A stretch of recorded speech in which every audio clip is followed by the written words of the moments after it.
What's up, y'all? What's going on?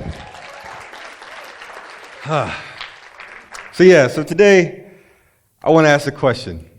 First, start off with, how many of you all have had true joy or know what true joy or happiness feels like?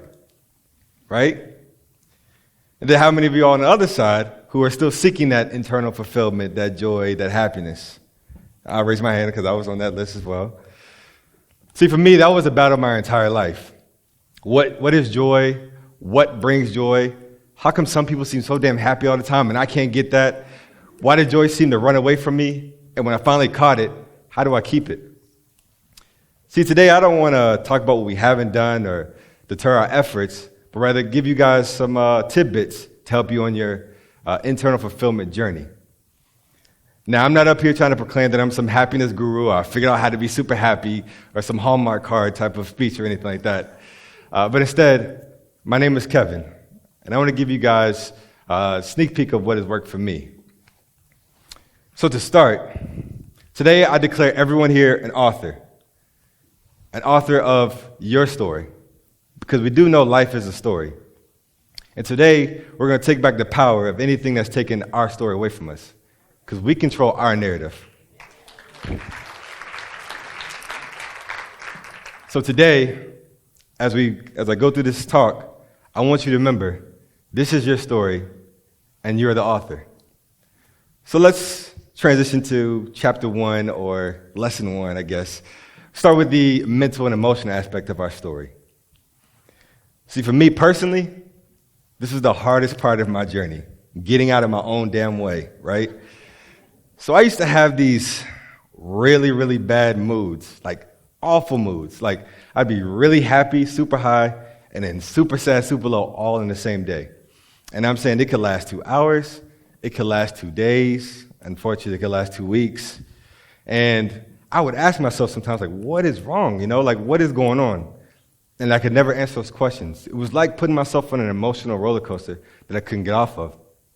And I actually was thinking about it. I was writing this speech. I was like, damn, I feel bad for all the girls I've dated. No, I'm sure it was harmful. No wonder I'm still single, But no, in all seriousness, I really wanted to figure out what was going on with me, how to find true happiness.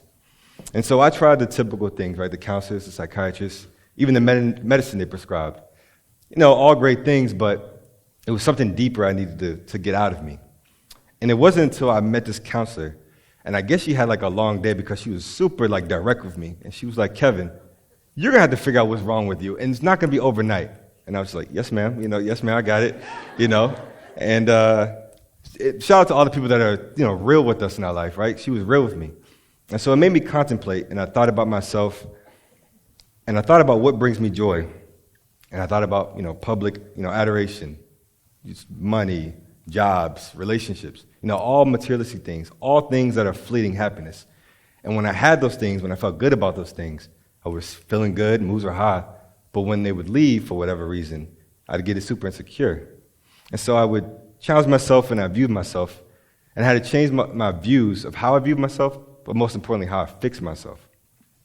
And so when I started viewing myself, then I started viewing my environments, chapter 2. And so environments, because remember, this is our story, and we're the author. So I had to look at my environment. What do I mean by environment? The people we talk to, how we talk to ourselves, and the things that we take in. So let's start with the people that we're around. Really critical for me to really be super specific about who I was getting advice from, or who I was taking information from. How they were, how did I feel when I was with them, and how I feel when I was away from them. Super critical. And for me, I knew on this journey that I was on that I couldn't get everyone's opinions. I couldn't ask everyone else. I don't know how many of you all can relate, but how many of you all have had friends or family members that you want to tell them a new idea, a new, opportunity you want to try, and they give you all the reasons why it won't work. Oh, well, what about this? Oh, well, it didn't work last time. And deters you or discourages you from trying something new. So I knew that for me moving forward, I had to be super intentional about not only who I had around me, because it wasn't fair to my journey that I was trying to go on. Secondly, was me, which is another critical point, is how I talk to myself. And I'm not talking about just when things are happening that are bad, but I'm talking about in those quiet moments, walking the dog, on a morning jog, to and from work. You know, those quiet moments when you're just thinking. What are you saying to yourself? How are you speaking to yourself? See, me, I was the king of beating myself up before I even gave my week a chance. Friday was already Monday already, and I was already beating myself up. And I realized that I was limiting myself. And so I challenged myself to speak highly and be more nicer to myself, right?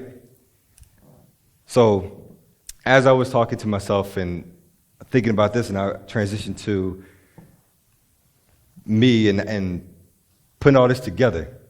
How do we put all this together? How do I find this true joy and get this stuff out of me?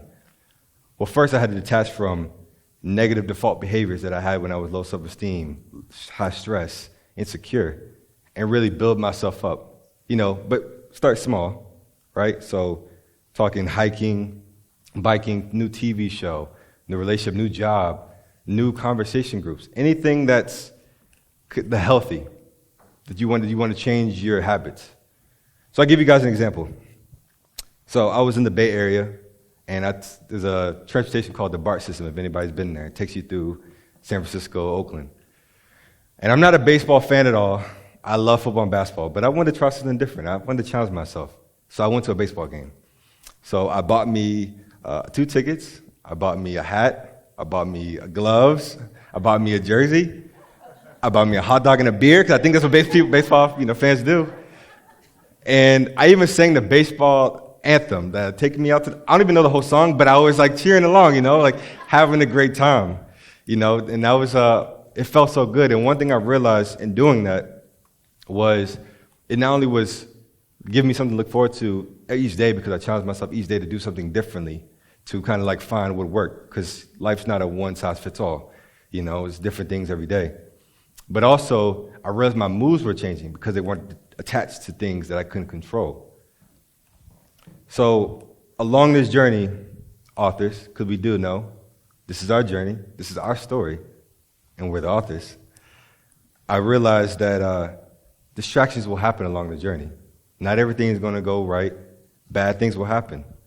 Like, to be frank, shit happens. Shit's hard sometimes, right? However, it's nothing that we can't do. So accept it, acknowledge it, and let's move on from it. One quote I tell myself is, it's okay to be scared. It's okay to be scared to try something different, be scared to put yourself out there. But being scared is not an excuse not to act. So I really challenge each one of you all today to really take back the power of your story, to really challenge yourself to really find what true joy is for you. And as you write your story, remember how you speak to yourself, the people around you, and detaching from things that don't bring true joy and happiness. My speech is short, but it's kind of to the point. But I say this. This is our story, ladies and gentlemen. And choose your story wisely. Thank you.